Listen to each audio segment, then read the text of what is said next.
Hey guys, in this video, I will show you how to download Miside on your PC. Make sure to watch until the very end to make sure you don't miss out on any of the important steps. Alright, let's begin. First of all, you want to open any browser in your system and search in for Steam.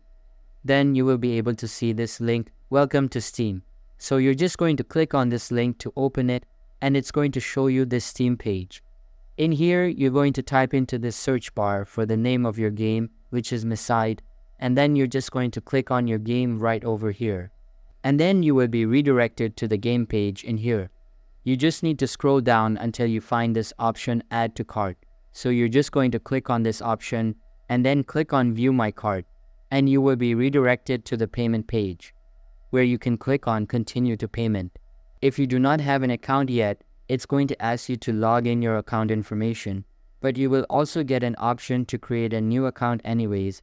You can just select here your payment method. For example, if do not have PayPal, you can select Visa or MasterCard and enter all of your payment information, scroll down, and then click on Continue. And after that, you will be able to download and play this game.